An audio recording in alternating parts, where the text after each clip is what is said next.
સુરત શહેર અને જિલ્લામાં ફરી ઓપરેશન શિલ્ડ મોકડ્રીલ શરૂ થઈ ચૂકી છે। થોડી જ વારમાં ગ્લોબલ ટેક્સટાઇલ માર્કેટ ખાતે આ મોકડ્રીલ યોજાશે। 8 વાગ્યા સુધી મોકડ્રીલ તો 8 થી 8:30 સુધી બ્લેકઆઉટ રાખવામાં આવશે।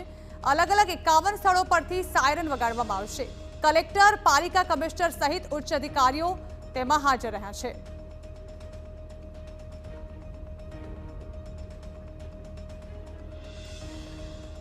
તો સુરત ખાતે પણ મોકડ્રીલનું આયોજન કરવામાં આવ્યું છે, જેની તૈયારીઓ કરી લેવામાં આવી હતી। આ પહેલા જે 29 મે મોકડ્રીલ યોજાવાની હતી, તૈયારીઓ થઈ ગયા બાદ હવે 31 મે જ્યારે આ મોકડ્રીલ આયોજિત કરવામાં આવ્યું છે, ત્યારે મોકડ્રીલ શરૂ થઈ ચૂકી છે।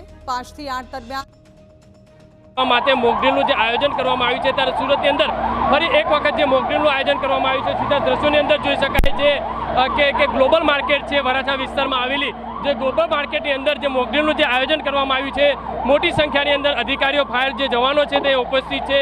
અહીંયા મ્યુનિસિપલ જે કમિશનર છે ઉપસ્થિત છે, તેમની સાથે વાત કરીશું। અત્યારે તેમની સાથે વાત કરીશું। મેડમ, મોકડ્રીલનું આયોજન સુરતની અંદર બીજી વખત કેટલું આયોજન કરવામાં આવ્યું છે, કેટલી કાળજી રાખવામાં આવી રહી છે?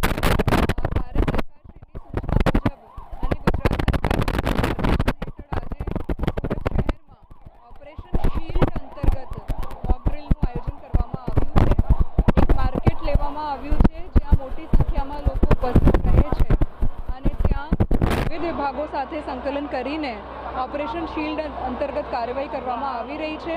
એમ્બ્યુલન્સ, ફાયરના vehicles, police, corporation, collector office એવા વિવિધ વિભાગો મળીને હેલ્થ અને hospitals, evacuation, relief, safe passage આ તમામ માટેની અત્યારે મોકડ્રીલ કરવામાં આવી રહી છે। ખૂબ જ મોટી સંખ્યામાં લોકો પણ ઉપસ્થિત છે અને કોઓર્ડિનેટેડ વેમાં આ તમામ મોકડ્રીલનું આયોજન કરવામાં આવ્યું છે। ગઈ વખતે હોસ્પિટલ જે હતી, આ વખતે ટેક્સટાઇલ માર્કેટ રાખવામાં આવી છે, એની પાછળનું શું રીઝન હોય છે કે લોકોને શું સંદેશો? જુદા જુદા પ્રકારના જો કમર્શિયલ કોમ્પ્લેક્સીસ છે, ભીડભાડ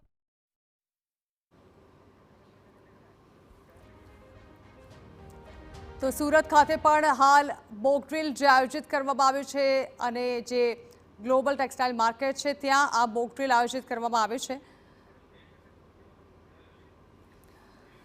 ત્યારે આ અંગે વાત કરવા માટે રક્ષા વિશેષજ્ઞ જયદેવભાઈ જોશી પણ આપણી સાથે જોડાયેલા છે।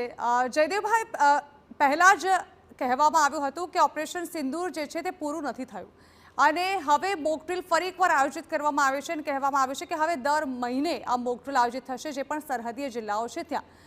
આને શું સંદેશ ગણાવી શકાય? શા કારણે આ મોકડ્રીલ આયોજિત કરવામાં આવી છે? કારણ કે હવે 1971 બાદ જ્યારે આ પહેલા મોકડ્રીલ આયોજિત થઈ અને હવે તો કદાચ એનાથી હેબિચ્યુએટ થઈ ગયા છે લોકો।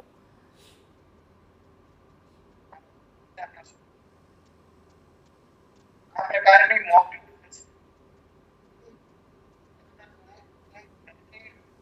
જેટલી ડિફેન્સ પ્રિપેરનેસ આપણે બોર્ડર લાઇન પર કરીએ છીએ, એટલી જ પ્રિપેરનેસ સાથે આપણું ડિફેન્સ, અને એ ડિફેન્સ પણ કયું ડિફેન્સ?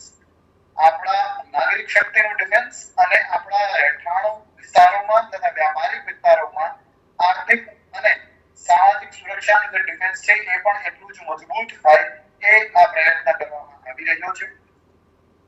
ઓપરેશન સિંદૂરમાં આપણે જોયું કે ત્રણેય આપણા સશસ્ત્ર સેનાઓએ સરહદ ઉપર જે કંઈ પણ કામગીરી કરી તે પ્રશંસનીય હતી, પણ તેની સામે પાકિસ્તાનનો જે અટેક અને આ civil mock drill operation shield અંતર્ગત જે 4 મુખ્ય બાબતોને ફોકસ રાખીને ડ્રીલ કરવામાં આવે, એમાંની 3 એવી છે કે જે આપણા પાડોશી દુશ્મન દેશ પાકિસ્તાને જે આક્રમણ કરી 7 થી 10 તારીખ સુધીના દિવસોમાં તેને ધ્યાનમાં રાખીને એ સિચ્યુએશનને ધ્યાનમાં રાખીને આ 4 સિચ્યુએશન્સ છે કે જો એનિમી એર રેડ એટલે દુશ્મનનો હવાઈ હુમલો થાય છે, ડ્રોન ઇન્ટ્રુઝન થાય છે। ગઈકાલે જ આપણે જોયું બીએસએફ એક પ્રેસ કોન્ફરન્સ કરીને દુશ્મન દ્વારા મોકલાયેલ ડ્રોન વિશે વાત કરી।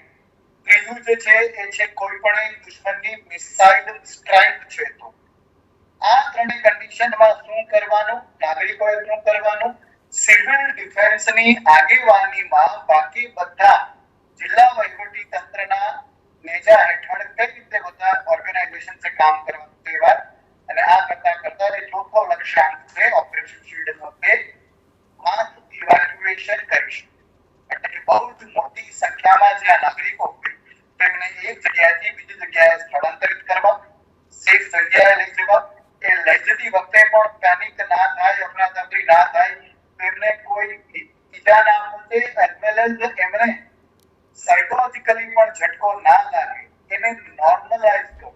એને જેમ આપણે સૈન્યની વાત કરીએ કે આ નોર્મલ થઈ ગયું છે, એ ઘોડીનો જવાબ ઘોડાથી અપાશે, તો એ જ રીતે આ પ્રકારની વસ્તુઓને નોર્મલાઇઝ કરીને સેકન્ડ નેચર બનાવી દેવો કે જ્યારે ક્યારે પણ આવી સ્થિતિ થાય, ચપટી વગાડીએ તો આંખના પલકારામાં આખી સિસ્ટમ અને નાગરિકો પણ આના માટે તૈયાર રહે, તે ઓપરેશન શીલ્ડનો હેતુ છે. અને તે જાણવા મળે છે કે આને એક રેગ્યુલર ફીચર બનાવવામાં આવશે, કદાચ દર મહિને એકવાર પણ આ કરવામાં આવશે. તો આ આપણી અલર્ટનેસ એટલે કે આપણે કેટલા સતર્ક છીએ તે અવેરનેસ. હજી ઘણા બધા લોકો અવેર નથી કે મોક ડ્રિલ થાય તો શું કરવાનું.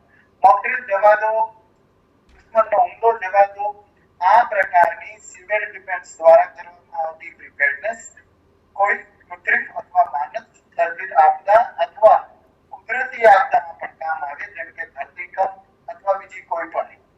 તો એ સમયની તૈયારી માટે ઓપરેશન શીલ્ડને આપણે બહુ જ રિલીજિયસલી ફોલો કરવું જોઈએ, લેટર એન્ડ સ્પિરિટ સાથે આમાં ઇન્વોલ્વ થવું જોઈએ. જી જી બિલકુલ બિલકુલ જયદેવભાઈ, અત્યારે તસવીરો દર્શકોને બતાવી રહ્યા છે કે અત્યારે વિવિધ જિલ્લાઓમાં કઈ રીતે મોક ડ્રિલ આયોજિત કરવામાં આવે છે અને હાલ ફાયર વિભાગ દ્વારા લોકોને રેસ્ક્યુ કરીને બહાર કાઢવામાં આવી રહ્યા છે. બિલ્ડિંગોમાં ફસાયેલા લોકોને કઈ રીતે બહાર કાઢવામાં આવશે, જો અહીં આગની ઘટના ઘટી હશે ત્યારે શું કરવાનું રહેશે, તે તમામ પ્રકારની આ જાણકારી જે છે તે મોક ડ્રિલ થકી આપવામાં આવી રહી છે. સતત 3 કલાક ચાલનારી આ મોક ડ્રિલમાં અલગ અલગ કાર્ય કરવામાં આવશે, જેના થકી લોકોને સાવચેત કરી શકાય, લોકોને આ બાબતે જાગૃત કરી શકાય. જો હવાઈ હુમલો થયો અને તેવા સમયે કઈ રીતે પોતાની જાતને બચાવી, પોતાના પરિવારને બચાવો, તે તમામ બાબતે માહિતી આપવામાં આવશે. તો રાત્રે અનેક જિલ્લાઓમાં બ્લેકઆઉટનું પણ આયોજન કરવામાં આવ્યું છે. સિવિલ ડિફેન્સની ઓપરેશન શીલ્ડ મોક ડ્રિલ યોજાઈ રહી છે, જેને લઈને રાજકોટમાં માધાપર વિસ્તાર